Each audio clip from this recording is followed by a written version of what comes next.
마게도냐로 급한 일로 인해서 떠나게 되었다는 것을 밝히고 디모데에게 에베소에서 특별히 지금 어수선한 문제가 있는데 이 어수선한 문제를 잘 해결하도록 권면하고 당부를 했습니다. 그것은 거짓된 신화라고 여겨지는 다양한 신들에 대한 꾸며낸 이야기입니다. 로마에 적어도 100개 이상 되는 우상들이 있었다고 했습니다. 로마의 속국이었던 에베소, 특히 아데미 여신이라고 하는 출산과 또 생명의 여신으로 알려진 이 아데미 여신을 비롯한 다양한 신들, 그 신들의 신화적인 내용들 만들어내고 꾸며낸 이야기들입니다. 마치 이런 것들을 자랑하고 이런 것들을 아는 어떤 지식이 자신의 어떤 뛰어남을 드러내는 것처럼 하나님을 믿는 자들, 교회 안에 있는 성도들도 그런데 매혹되어서 있었다라는 점이고, 또 한 가지는 끝없는 족보라고 소개되는 것이 아마 율법에 대한 족보가 아니겠는가 싶습니다. 이 율법에 기록된, 그러니까 구약 성경이겠죠.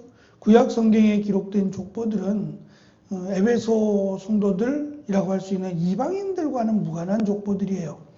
유대인들의 족보들이고, 근데 이 족보들을 많이 외우고 족보들을 많이 아는 것이 매우 중요한 것처럼, 족보를 아는 것이 마치 하나님의 은혜, 하나님의 사랑을 아는 것처럼 잘못 강조되어 왔고, 그 일을 주도한 이들은 율법사들, 자기들이 스스로 율법을 가르치는 자다라고 드러낼 만한 아마 유대인들이 아닐까 싶습니다. 예루살렘으로부터 온 유대인들이 아니라 흩어져 살게 된 많지 않은 그 유대인들이 마치 자신들이 대단한 것처럼 이러한 족보 또는 이러한 율법을 갖고 있는 것들이 자신들에게는 특별한 어떠한 그 하나님의 택함을 받은 그런 영광스러운 것임을 드러내고 알아달라고 하는 이러한 그 이유로 인해서 끝없는 신화 또는 끝없는 족보로 교회가 어지러워졌다라고 할 수 있습니다. 이것에 대해서 사도 바울은 다시 한번 하나님이 주신 구약 성경에 해당되는 율법이라고 할 수 있는 이것의 원래 목적을 강조하고 있습니다. 그리고 이어서 율법과 복음과의 관계도 설명을 합니다.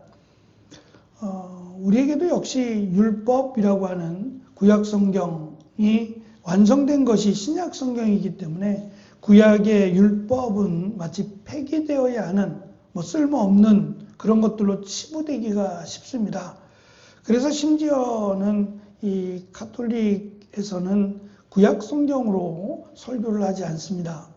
가장 중요한 예수님의 말씀, 복음서라고 할 수 있는 마태, 마가, 누가, 요한복음을 중심으로 계속해서 주일에 설교를 합니다. 반복해서 여기에 구원이 있다라고 생각하고 예수님의 말씀인 복음서를 중심으로 설교를 합니다. 그래서 심지어는 바울 서신이나 베드로 전후서나 요한 서신이나 이런 부분들은 거의 중요하지 않은 것으로 치부되어 버리는 이런 참 어처구니 없는 일도 벌어집니다. 어찌됐든 복음이라고 하는 것이 또는 신약 성경이라고 하는 것이 구약 성경의 완성은 맞습니다. 하지만 구약 성경 역시 지금 우리가 읽은 말씀 8절에서 그것은 좋은 것입니다 라고 율법을 소개하고 있는데 좋은 것이라고 소개되기에는 아쉬움이 있습니다. 왜냐하면 하나님은 선하시다라고 강조했던 단어이기 때문입니다. 율법은 선한 것입니다. 하나님이 선하시고 그 하나님의 말씀이기에 율법은 단순히 좋은 것이 아니라 선한 것입니다. 하나님으로부터 나온, 하나님께서 주신 하나님의 말씀이기 때문에 율법은 그 자체가 선한 것입니다. 다만 목적이 다릅니다. 그래서 9절에 보면 착한 사람에게는 율법이 필요 없습니다 라고, 이 부분도 역시 아쉽긴 합니다. 착한 사람이 아니라 의로운 사람이어야 됩니다.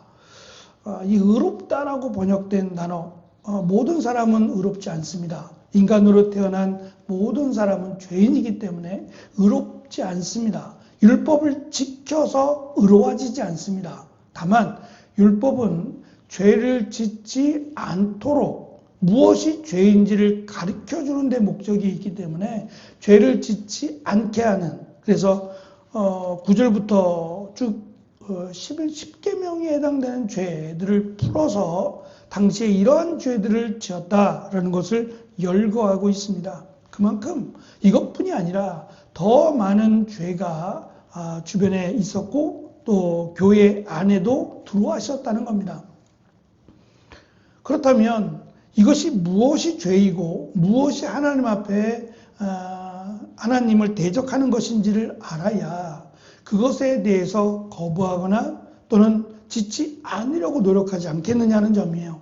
그래서 구약에서 주신 이 율법들의 목적은 우리를 의롭게 하는 데 있는 것이 아니라 죄를 짓지 못하도록 무엇이 죄인지를 가르쳐주는 데 목적이 있다라고 하면서 율법은 선한 것이다. 하나님께로부터 받은 것이다. 다만 율법의 목적은 거기까지다. 우리를 의롭게 하거나 우리를 하나님의 자녀로 결코 만들어주지 않는다.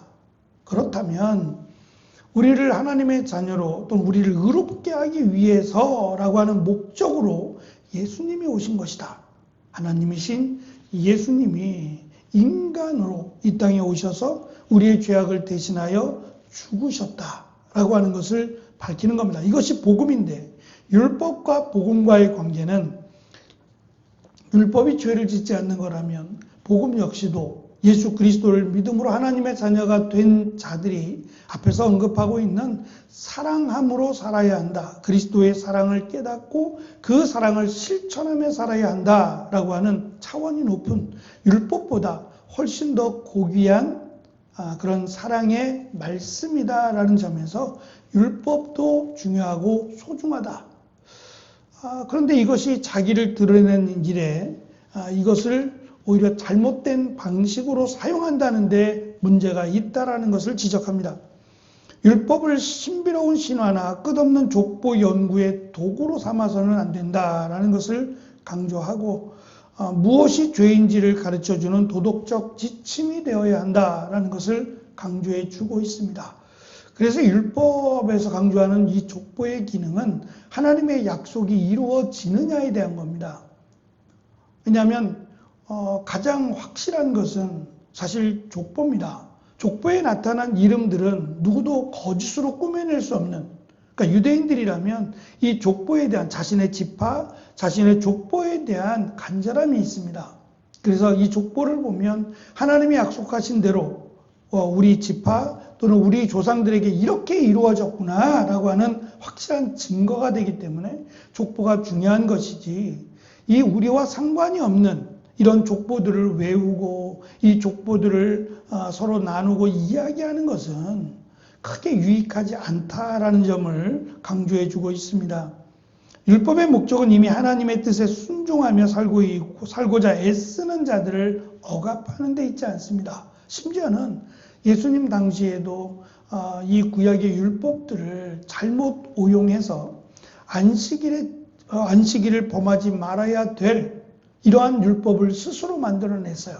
그래서 물을 기르러 가지 않는다든지 손으로 어느 정도의 무게를 갖고 있는 건 들어서는 안 된다. 예를 들면 우리 같으면 이제 쌀인데 밥하기 위해서 쌀을 미리 준비해 놓지 않으면 쌀을 퍼서 옮기는 일도 안식일에 해서는 안 된다라고 정했기 때문에 토요일 날 미리 준비해 놓지 않으면 밥을 먹을 수 없어요. 쌀을 퍼서 그것을 들어서 옮기는 것조차도 안식일을 어기는 것으로 여겼단 말입니다. 전혀 율법에 없는 이런 것들까지 자기들이 만들어서 꼼꼼하게 아주 세세하게 이런 것들을 지키면 우리가 의롭게 되고 하나님의 자녀가 되고 하나님의 나라에 들어간다라고 자기들이 만들어 놓았단 말입니다. 이것을 숨막히게 해버렸어요. 그래서 율법이 오히려 우리의 삶을 지치게 만들고 하나님의 말씀, 하나님의 뜻대로 살아가는 것, 그 이상의 법으로 그들이 만들어 버렸다라는 것도 우리는 알 수 있습니다. 율법이 죄를 억제하는 기능을 하듯이 복음에 기초한 바른 교훈 또는 진리는 죄를 대적하며 우리의 의로운 삶을 살아가도록 돕습니다. 이와 같이 율법을 하나님의 목적대로 올바르게 사용한다면 그것은 복음을 주신 이 복음의 내용과 전혀 다르지 않다라고 하는 것을 우리는 알 수 있습니다. 하나님은 이 영광스러운 복음을 사도 바울을 통해 또 디모데를 통해 우리를 통해 허락하셨습니다. 율법을 지적인 유희나 남을 비판하는 도구로 사용한다면 그것은 율법을 잘못 사용하고 있는 오용된 그런 모습이라고 지적하고 있습니다. 율법을 통해 우리의 연약함을 정직하게 직면하고 무엇이 죄인지, 무엇이 하나님 앞에 하나님을 거역하는 것인지를 구별하고 분별하는 데 유익이 됩니다. 그리고 복음의 능력으로 하나님의 영광을 위하여 어떻게 살아야 하는지, 단순히 죄를 짓지 않는 것을 넘어서서 하나님을 기쁘시게 하는 것이 무엇인지를 깨닫는다면 율법과 복음은 하나님이 주신 선한 것임을 깨닫게 될 것이라는 겁니다. 그래서 오늘 하루 우리에게 주어진 시간 또는 삶의 환경 속에서 우리 안에 계신 성령님을 따라 율법의 요구인 죄를 짓지 않으며 복음이 가르치는 건강하고 또 믿음의 삶을 살아가는데 부족하지 않은 저와 여러분이 되기를 간절히 축원합니다. 기도하겠습니다.